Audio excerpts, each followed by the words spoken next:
All right, I think we got our winner. I think this is going to be the engine swap. So maybe not. Could I still change my mind somewhere along the way? Sure, but I'm almost certain this is what we're gonna do.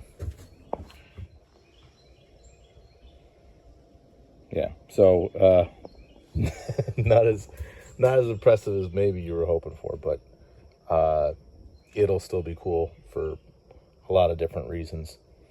And there might be this thought like, well, why stop there? Like, that's 35-year-old technology. There's other better engine options. Yeah, there is, but there's a couple things to consider. If I just wanted the biggest, baddest engine to make it as fast as possible, I could spend a lot more money, but I would also be in a lot higher of a class with the Ranger. So the whole idea for this is to be as competitive as possible in a given class, but I'm still trying to stay in somewhere in the neighborhood of like the bottom 2 or 3 lowest classes. And later in this video, we'll give a breakdown of how the different class factors work in the East Coast 4-wheel drive racing. So, and basically it's based on engine displacement and then add-on points for different things, such as whether you have fuel injection or carburation, whether it's overhead valve versus overhead cam, so on and so forth, cam specs, if there's a turbo or supercharger, obviously, all these types of things. So this should, in theory, keep me in the second to bottom class, but I believe probably still be very competitive. Horsepower per liter, and for those who don't know, it's a Ford Taurus SHO engine. This one happens to be a 3-liter because it's from a manual car, and all the manual cars are 3 liters. All the automatics are 3.2 liter. But the 3.0s are 220 horsepower and was it 200 torque or 250? I think it's 200 torque for the 3-liter and 215 torque for the 3.2. But they were legitimately a 72 or 7300 RPM engine from the factory. There's some opinions online that if you got rid of the rev limiter and had different accessories on it, it's an 8,000 RPM motor. Some people think even higher than that. I'm of the opinion that it's a high 7,000 RPM motor without the rev limiter, and it's capable of more, but to get more you would have to have different cam profile that's more in tune with that range. But either way, kind of like what back in the day, the bread and butter of this engine was the fact that it had the dual plenum intake. So this kind of cool looking, I mean, it's filthy now and beat up, but this cool looking basket of snakes intake here. So you got short runners and long runners for every cylinder, and at a particular RPM, I believe it's 3,000 or 3,200 RPM, the plunger moves and you switch from long runner to short runner for more top end power. So even though it's only 3 liters, it still gives decent low to mid range response. And then once it goes to the short runners, it's all high RPM and it does pretty well. So I believe it's 73 horsepower per liter, which is really good. I don't think Ford outdid that number in a naturally aspirated engine until the introduction of the Coyote. It is still, I think, a really good solid engine, and with it only being 3 liters, it'll keep me down there in a very low class, and I think it'll be competitive. So let's get it off of the truck here. I got my engine stand set up, and we'll get a better look at it. All right, so for mounting up the cage to the frame, I'm just making these gussets, like these outriggers, out of this 2x2, and it's I forget what the wall thickness is, but it's at least 1/8 inch. So drilled the hole through it 1 5/8. If you want to follow me, I'll show you what we're looking at here. As far as, it's a pretty nice fit up, and I think we should be good. Can you see what I'm doing here? Yeah. Okay. So pops on there nice and tight. Get it on there. Beautiful. How nice is that, right? So we'll run a bead all the way around that. We'll do the best we can do to run a bead on the top. I don't know how well that's going to go. And then we'll add one more plate to the back side of this just to spread the load a little bit wider. I'll maybe put like this is a 2x2 piece. I'll maybe cut a piece of plate 1/4 inch thick or 1/8 inch thick. That's 3x3. And then that will get welded all the way around to the frame. And obviously we got to clean up the frame and welded there, and we should be good to go. And that should give us what we need to do. And obviously we're going to do that on all 4 corners, but not a bad fit up, right? Let's get it cleaned up and then we'll get it welded. All right, it is time to get the bottom of the cage secured. And this one is pretty well welded in. I mean, not that well actually, but it's welded in, just not pretty. I gotta get that around that perimeter a little bit better. I was doing that laying on my back before I had it on the lift. But we just got to make up a similar bracket here. I have this one mocked up here in the front, and that part of the cage actually has to go up about another 1/2 inch. So I'm, rather than having the tube poke through the outrigger, it's actually a little shallow, so the bead's going to fill in right there. And the reason for that is because when we lift it, we don't want the top of that 2x2 outrigger to run into the bottom of the cab. All right, 3 outrigger base plates. Just pattern them out there so it's going to cut right into that scrap piece I was talking about. We'll give this a go, and we should be good on the ground. I don't want to hold on to it since it's like a weird scrap piece, but we'll see if this works. Safety goggles.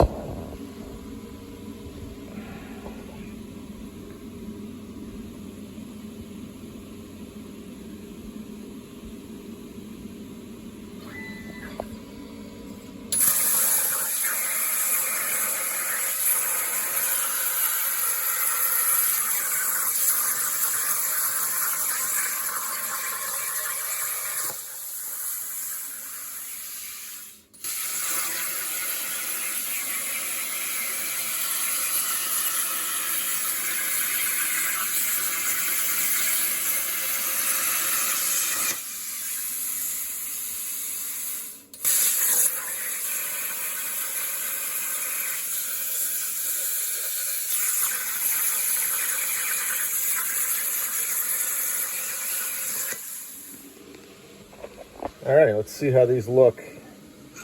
Looks like they're cut out pretty clean. And again, there's nothing special to these. I mean, they're just little tiny rectangles, so nothing to it really. All right, you got the outrigger set up here to get welded. So that's the base plate. We'll get that tacked in, and then we'll get the gussets on there, and we'll show you how that's going to go together. But I think it should be more than sufficient with that 1/8 inch.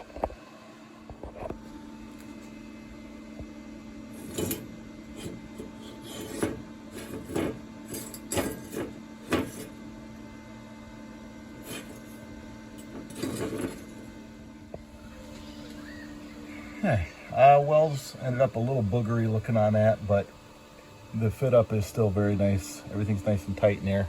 Just need a couple whacks with the sledge, and it popped right in. Now we'll just get that welded up to the frame, and then we'll run a bead around that to the best of our ability. All right, just took the hole saw to it and cut it just about all the way through. It's all the way through except for at the very top, which doesn't matter because we're gonna just cut a straight line with the cutoff wheel to combine those two and get that piece out of it.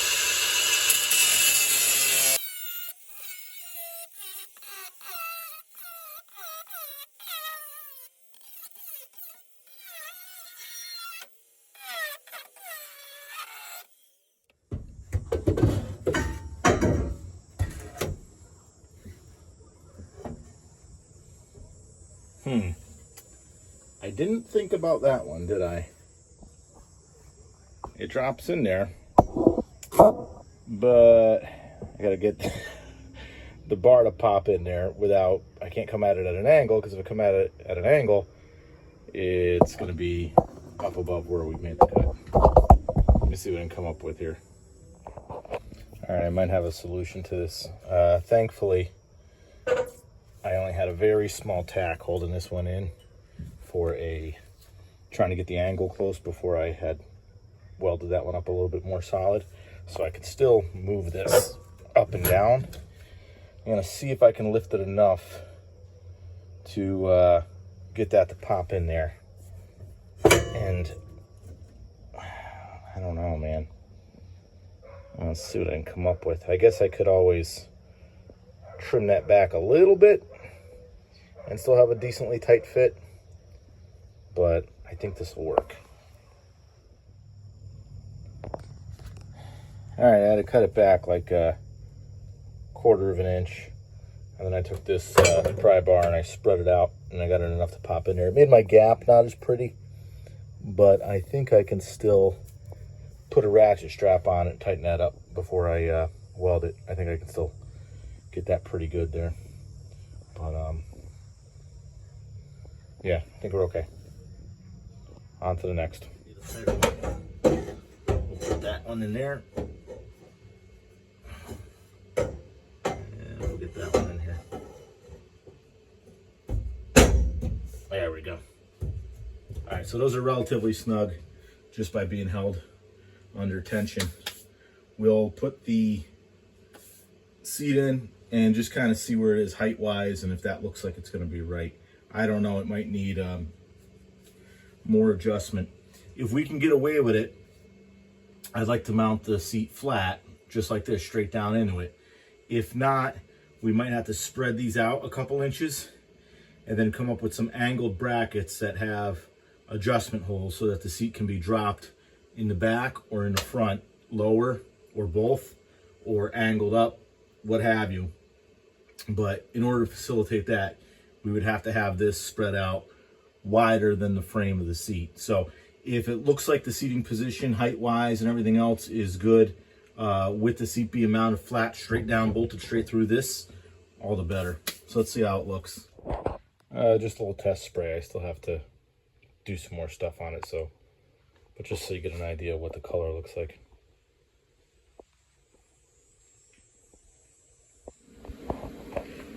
So the bracket we made to hold the seat, it works, but the seat is very high, and I don't know, it's just too close to the roll cage. I want to have some adjustment, especially if somebody else ends up driving the Ranger who's taller than me. So what we're going to do is quickly made up these brackets in Fusion, and they give you a number of 5 adjustment holes here. If it makes sense looking at it, basically that's the part that's going to fit against the roll cage tubing, the 1 5/8 roll cage, and you'll weld it on there. So we'll make those tabs front and back, and that way you have some adjustment points, whether it be to completely lower the seat or tilt the seat in a particular, tilt it back or tilt it forward or whatever you would need.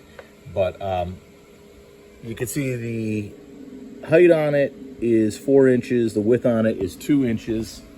I'm just going to make these out of 1/8 inch steel because there's going to be 2 of them per corner. And this is thankfully the scrap here. This is why I don't throw away the scrap, because you never know when you need it. Is large enough we should be able to cut all of them out of it. So this is 16 inches, so getting 8 of them out should not be an issue. All right, here goes nothing, because I don't have a torch height controller, and I think that's a little bowed, but we're gonna see how this works.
All right, I probably should have gave it more of a margin towards the top, because as you can see, we're getting really close to the bottom there.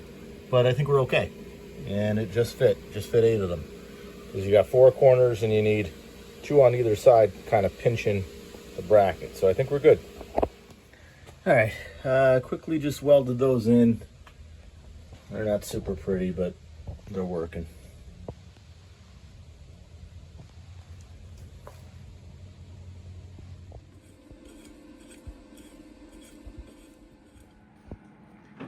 All right, as usual, forgive the cramped, dirty garage, but just do a quick overview here of just where we're at. Just need somewhere to end the video, and I think this is as good a spot as any. It's been a couple months, one since I uploaded the first video, and frankly, it's been probably 2 months since I worked on this with any significance. But just a quick overview of where we're at. It's currently tomorrow's Thanksgiving, so it's been a while. And obviously we didn't get out there and race it this year, despite my best efforts. So got the windshield out for the most part. Ran into some problems cutting out the bottom, so still got to clean that up. However, that's no big deal. The stock 3-liter Vulcan is still in there, as you can see. And actually it runs pretty good. I've got the brakes bled. I had to replace all the brake lines basically from the master cylinder going rearward on the axle and everything else. But they're pretty good now. Actually bypassed the ABS for the rear brakes at some point over the winter. Since now I'm not pressed for time, we'll bypass the ABS for the front too, because there's really no point in having it there. It's just eating up space. But you can see the cage from the front. It looks pretty low in that front crossbar, and that's because it actually is, but it's okay when you see the seating arrangement here. So still a lot to do, but we're much further along than we were previously, and I just wanted to get something out because, like I said, it's been 3 months since the last video was posted. So that front bar is lower. The rear bar is several inches higher, about 3 inches higher. And you saw the brackets that we made and how they adjust. So this is actually adjusted down quite a bit. And it's actually in the very bottom slot for the rear here. And that gives me, when I'm sitting in here with my helmet on, I still have a good couple inches of clearance. But so far, everything's turned out really well with regard to the cage. Not perfect, but really well. One of the things I still need to do is, it's not required by the rules because I have proper hard steel doors. I don't have, you know, they're not like just door skins. They're the proper factory doors, just with the panels off of them. So you really don't need a side impact bar, but obviously if you got the time, you might as well put one in, just add to that safety margin. So one of them is going to go here roughly somewhere and just kind of come down. It's going to have to angle out a little bit to give me shoulder room and come down at an angle, and it'll terminate somewhere there. And we'll hinge it on this end and have it swing out so that you don't have to climb over it as much, because I'm not as young as I used to be. But you can see the seat's actually just a Jags seat, and it's actually very comfortable. It fits really nice, and I want to say it was like, I forget, $140 shipped, something like that. Really reasonable for what you're getting. Got the rear bars made up here. Not welded on this one yet. The other side is welded. Don't mind my ugly welds. I'm going to clean them up a little bit more. But that was kind of a pain in the ass. I wasn't sure how I wanted to do it. Originally, I tried to do it where I cut these at a very steep angle and just trying to weld them directly to the frame. And it was a pain in the balls. So instead, we put this bar across from frame rail to frame rail and got that welded. It also serves the dual purpose of tying the two frame rails together and adding some rigidity. particularly once we take this rear bumper off, and also because I had to take out the large bracket that serves as a spare tire well. That's gone. Don't mind this. I think you saw this in the first part. This plastic large fuel cell that's just sitting there. Thanks to my buddy Frank for hooking me up with it, but it actually ended up being a little too big for what I needed. I wanted the fuel tank to be completely contained inside of the roll cage for hopefully what's obvious reasons. So I'm not sure if this is a permanent spot it's going to go, but for right now I have it mounted right here. This is just a Holley 10-gallon aluminum fuel cell. It was only like $80 shipped, so really good deal. I had a bunch of AN fittings and some line lying around, so I made this up real quick. I still got to come up with a proper mount, and I got to tap in a fuel filter before, and then I'll do another fuel filter under the hood up near the where it terminates. But just got it together quick. And basically what I did was, because the 3-liter Vulcan is returnless, this just feeds right out, and I have my fuel pressure regulator mounted to the rear for now. And so you basically just got your fuel going in, you return back to the tank, and then the fuel out goes to the engine as like a deadhead system. And again, that's just with the Vulcan. Once the SHO engine goes in, that has a return system on it, and you really won't need to waste anything. All you'll do is you'll kind of make a you'll put a longer line from the outlet of the fuel pump all the way up, and then you'll get the regulator on the return line, and then the return, at that point the regulator will be mounted under hood, and then just simply a longer return line running back where it is right now. So cheap stuff, just the cheap eBay 340-liter fuel pump. I think it was 35 bucks.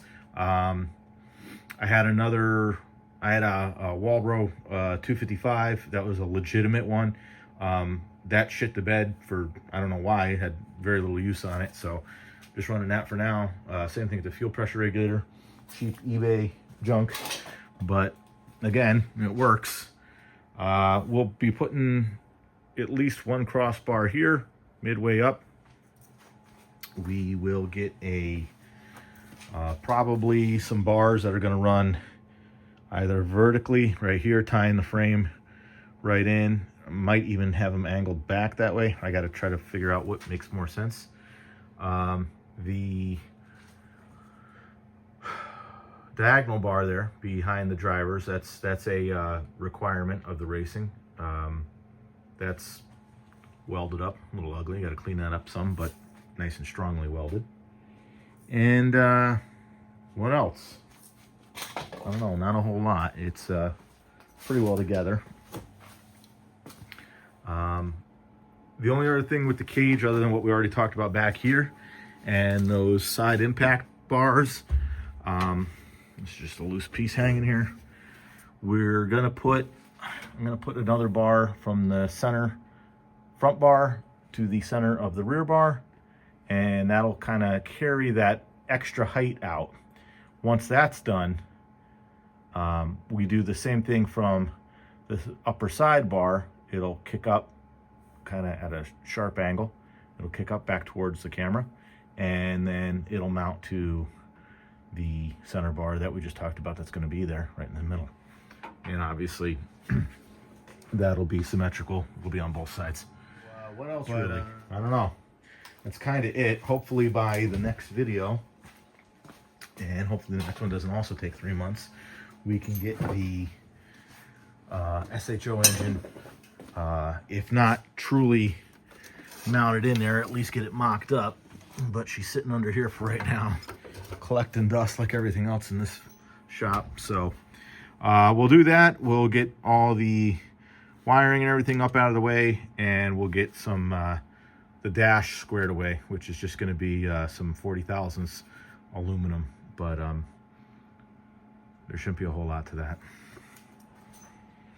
That's kind of it, and hopefully you guys had the patience to watch us to the end, And if there's anything you feel that I should do to it or shouldn't have done to it or whatever, I'm open to criticism. I don't mind, so long as it comes from a good place. But again, thanks for watching, and we'll catch you next time.